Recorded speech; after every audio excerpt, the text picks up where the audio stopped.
नमस्कार मित्रांनो, अतिशय आनंदाची बातमी तुमच्या सर्वांसाठी आहे मित्रांनो। एसटी म्हणजेच महाराष्ट्र राज्य परिवहन महामार्ग यांच्यामार्फत विविध पदांची नवीन जाहिरात जी आहे येणार आहे, त्याबद्दल ऑफिशियल माहिती आलेली आहे। तर बघा, हे तुमच्यासमोर मी एक जुनी जाहिरात ओपन केलेली आहे। कशी पदं असतात, कुठली पदं असतात ते आपण पाहणार आहोत। पात्रता काय असणार आहे, परीक्षा कशी होते, संपूर्ण माहिती तुम्हाला पाहायला भेटणार आहे। बघा, 2017ला जाहिरात आली होती, त्यानंतर एसटीची सरळ सेवेची मोठी जाहिरात कधीच प्रसिद्ध झालेली नाही। छोट्या मोठ्या जाहिराती आलेल्या असतील, परंतु आता एक नवीन अपडेट आलेला आहे आणि ऑफिशियल माहिती स्वतः महाराष्ट्र राज्य मार्ग परिवहन मंडळाचे जे मंत्री आहेत त्यांनीच ही माहिती दिलेली आहे। ती माहिती पाहण्यासाठी तुम्हाला आपल्या टेलिग्राम चॅनलवरती देखील दिलेली आहे, तिथून तुम्ही बघू शकतात, किंवा बघा त्यांचं जे हे फेसबुक पेज आहे याच्यावरती देखील त्यांनी माहिती दिलेली आहे, किंवा ट्विटर पेजवरती देखील त्यांनी ही माहिती शेअर केलेली आहे। तर काय आहे माहिती डिटेलमध्ये, कुठली पदं असणार आहे, 2025 साठी कधीपर्यंत ही भरती निघू शकते, संपूर्ण माहिती तुम्हाला पाहायला भेटणार आहे। तर बघा, या ठिकाणी Pratap Sarnaik Maharashtra state transport corporation या ठिकाणी जे मिनिस्टर आहेत त्यांनी या ठिकाणी म्हटलंय एसटीत लवकरच नौकर भरती होणार। 5 तास अगोदरच त्यांचं हे ट्विट आहे, पोस्ट आहे, यामध्ये त्यांनी डिटेलमध्ये संपूर्ण माहिती शेअर केलेली आहे। बघा, एसटीत लवकरच नौकर भरती 12 मे 2025 ची म्हणजे आजच्या तारखेची ही माहिती आहे। काय म्हटले बघा, पहिल्या पोस्टमध्ये त्यांनी एसटीला आर्थिकदृष्ट्या सक्षम करण्यासाठी भविष्यात आपण 25,000 स्वमालकीच्या बसेस घेत आहोत। या बसेस चालवण्यासाठी आपल्याला मनुष्यबळाची गरज लागणार असून चालक तथा वाहक पदाबरोबरच अन्य काही वर्गातील पदे देखील येत्या काही वर्षात एसटी महामंडळात भरती केली जाणार आहेत। म्हणजे बघा, ह्या जाहिराती ज्या असतील टप्प्याटप्प्याने येणार आहेत। त्यांनी या ठिकाणी डेट दिलेली नाही की याच तारखेला जाहिरात येईल, परंतु भरती मात्र 100% होणार आहे। आणि या ठिकाणी आपण जर बघितलं, चालक तथा वाहक पदाबरोबरच अन्य पदही असणार आहेत। बघा, जसं की या ठिकाणी ही 2017ला जाहिरात आलेली होती, चालक तथा वाहक कशा पद्धतीने जाहिरात येते बघा, बघू शकता। मुंबई विभाग चालक तथा वाहक, प्रत्येक जिल्ह्यानुसार अशा पद्धतीने जागा निघणार आहेत। यामध्ये सामाजिक समांतर आरक्षण देखील असणार आहे। पदं बघू शकता किती होती, मागच्या वेळी ज्यावर्षी जाहिरात आली होती त्यामध्ये 1100 पदं काय काय विभागांमध्ये इथे तुम्हाला पाहायला भेटतील। चालक तथा वाहकची अशी पदं आहेत। त्यासोबत बघा, इतर पदांमध्ये कुठली पदं असतील, लिपिक टंकलेखक असतील, अशा पद्धतीची पदं असणार आहेत। लिपिकची, टंकलेखकची पदं, त्यासोबत बघा खाली जर आपण बघितलं अजून तर वेगवेगळे विभाग आहेत, त्यानुसार अशा पद्धतीने ही जाहिरात जी आहे ती मग काही दिवसामध्ये प्रसिद्ध होऊ शकते। लिपिक, टंकलेखक, वाहक तथा चालक प्रत्येक विभागानुसार या ठिकाणी पूर्ण महाराष्ट्रामधून अशा पद्धतीची ही जाहिरात मागच्या वेळेस प्रसिद्ध झाली होती। तशीच आता नवीन जाहिरात 2025 ला देखील या ठिकाणी येणार आहे। लवकरच नोकर भरती आम्ही सुरू करतोय असं त्यांनी सांगितलेलं आहे, आपण या ठिकाणी त्यांच्या पोस्ट मधून बघितलेलं असेल। आता याच्यामध्ये बघा, पात्रता वगैरे काय असतात, चालक तथा वाहकची पदं तर 100% असणारच आहेत, कारण की त्यांनी याच्यामध्ये त्याचा उल्लेखच केलेला आहे, आणि इतर पदं देखील असणार आहे असं म्हटलंय। मग चालक तथा वाहकची काय पात्रता असेल तेही आपण बघूयात। बघा, विभाग सहाय्यकचं देखील पद असणार आहे। बघा, सहाय्यकची देखील पदं असणार आहे त्याच्यामध्ये, ती देखील पदं असू शकतात। इतर पदांमध्ये सहाय्यक पदाचा देखील समावेश असू शकतो। त्यासोबत बघा, याच्यामध्ये अजून आणि प्रत्येक पद जे आहे, प्रत्येक जिल्ह्यानुसार जे विभाग आहेत त्यानुसार या ठिकाणी काय आहेत, पदांचा समावेश आहे।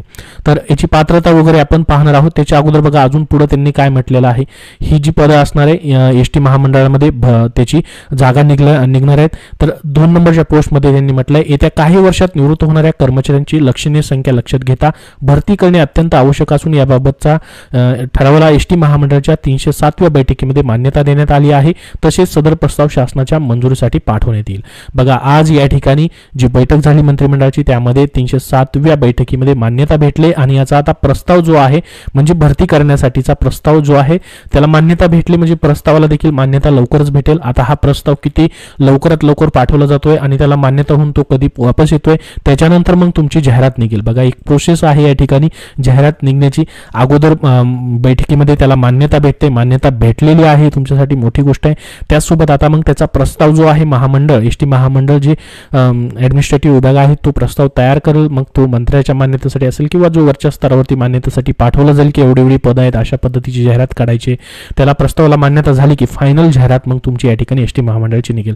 मग यासाठी किती दिवस लागू शकतात काही सांगता येत नाही। या वर्षामध्ये देखील जाहिरात येऊ शकते किंवा पुढच्या वर्षामध्ये येऊ शकते, मात्र जाहिरात या ठिकाणी येणार आहे। त्यानंतर बघा, 3ऱ्या पोस्टमध्ये त्यांनी काय म्हटलं, महामंडळाच्या अनेक विभागामध्ये कुशल मनुष्यबळाचा अभाव आहे। अनेक ठिकाणी चांगले शिक्षण अधिकारी आवश्यक असून विशेषतः भविष्यात पीपीपी तत्वावर विकसित होणाऱ्या एसटीच्या जागे बाबतीत बांधकाम विभागाकडे कुशल अभियंत्यांची गरज भासणार आहे। त्यामुळे सध्या रिक्त असलेल्या अभियंत्यांच्या जागा करार पद्धतीने आणि सरळ सेवा भरतीच्या माध्यमातून भरण्यात येतील. बघा दोन्ही पद्धतीने भरल्या जाणार आहेत, कॉन्ट्रॅक्ट बेसिसवरती आणि परमनंटचे देखील पोस्ट, सरळ सेवा म्हणजेच परमनंटसाठी देखील अभियंत्याची देखील पदं असणार आहेत यामध्ये, त्याची देखील जाहिरात येईल. नव्या नोकर भरतीच्या अनुषंगाने एसटीच्या प्रत्येक खात्यांनी आपल्या आपल्या विभागातील रिक्त पदांचा फेर आढावा घेऊन आवश्यक असणाऱ्या पदांची भरती करण्यासंदर्भात एकत्रित मागणी सादर करावी असे निर्देश संबंधित अधिकाऱ्यांना दिले आहेत. बघा जसं मी तुम्हाला ही जाहिरात दाखवली, प्रत्येक विभागानुसार अशा ज्या जाहिराती येतात, जागा निघतात प्रत्येक पदाच्या, तशा पद्धतीच्या जाहिराती काढण्यासाठी या ठिकाणी प्रत्येक विभागातील अधिकाऱ्यांना निर्देश दिलेले आहेत की तुमची जी रिक्त पद आहे त्याचा फेर आढावा घेऊन या ठिकाणी त्याची माहिती, मागणी जी आहे ती सादर करावी. बघा आता ही प्रोसेस जी आहे सुरू झालेली. आता अधिकारी किती पटापट ही कामं करतात, किती पद लवकरात लवकर या ठिकाणी ही संपूर्ण माहिती देतात, त्याच्यावरनं तुमची जाहिरात येण्याची या ठिकाणी वेळ ठरेल. ही जाहिरात किती दिवसात येईल असं कोणीही आता या ठिकाणी सांगू शकत नाही, ॲक्च्युअल डेट सांगू शकत नाही, कारण की प्रोसेस सध्या या ठिकाणी सुरू झालेली आहे. ही आपल्या सर्वांसाठी मोठी गोष्ट आहे. रिक्त पदांची माहिती मागवण्यात आलेली आहे, त्याचा फेर आढावा घेऊन माहिती सादर करण्यासाठी सांगण्यात आलेलं आहे. तर ही संपूर्ण झाली लेटेस्ट अपडेट. आता बघूयात आपण नेमकी मग ही पदं जी भरली जातात नेमकी याच्यामध्ये, जसं की चालक वाहक हे जे पहिलं पद आहे हे तर 100% असणार आहे. ठीक आहे, त्याच्यानंतर मग लिपिकचं असू शकतं, कनिष्ठ लिपिक तथा टंकलेखकचं आणि सहाय्यकचं हे देखील पद असू शकतं. मग यांच्या नेमक्या पात्रता काय असतात बघा. चालक तथा वाहक कनिष्ठ हे जे पद असतात हे जुन्या जाहिरातीनुसार मी पात्रता तुम्हाला सांगतोय, नवीन बदल झाला की आपल्याला नवीन जाहिरातीनुसार पाहता येईल, परंतु एक तुम्हाला आयडिया येऊन जाईल त्याच्यासाठी. बघा आता हे जे पद भरलं जातं याच्यामध्ये पहिल्या 3 वर्षाकरिता कनिष्ठ वेतन श्रेणी चालक तथा वाहक कनिष्ठ जे पद आहे यासाठी आता हा जुना वेतन श्रेणी आहे. ठीक आहे, याच्यामध्ये जुना वेतन श्रेणी आहे, याच्यामध्ये तुम्हाला भत्ते वगैरे सर्व या ठिकाणी असतं, वार्षिक वेतनवाढ वगैरे आहे ते देखील म्हटलेलं आहे. शैक्षणिक पात्रता काय असते बघा, इयत्ता 10वी उत्तीर्ण तुम्ही आवश्यक असतं, मराठी भाषेत लिहिता वाचता येणं आवश्यक आहे. प्रादेशिक परिवहन कार्यालय RTO यांच्याकडील सार्वजनिक अवजड वाहन चालवण्याचा वैध परवाना व PSV बॅज म्हणजेच बिल्ला आवश्यक. तर बघा ही गोष्ट तुम्हाला आतापासूनच तयार करून ठेवायची आहे. तुमच्याकडे या ठिकाणी अवजड वाहन चालवण्याचा परवाना म्हणजेच या ठिकाणी हेवी मोटर व्हेकल असेल किंवा लाईट मोटर व्हेकल असेल, हे जे तुमचं लायसन आहे ते असणं गरजेचं आहे आणि या ठिकाणी बॅज बिल्ला तुमच्याकडे असणं आवश्यक आहे.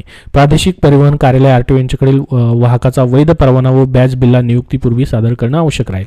बघा जाहिरात आल्यानंतर तुम्हाला या ठिकाणी संपूर्ण माहिती असणारच आहे, परंतु या ठिकाणी जे जुनी जाहिरातीमध्ये माहिती आहे त्याची या ठिकाणी तुम्हाला दिलेली आहे की नेमकी पात्रता काय असू शकते. तर 10वी पासवरती तुम्ही चालक तथा वाहक या पदासाठी अप्लाय नक्की करू शकतात.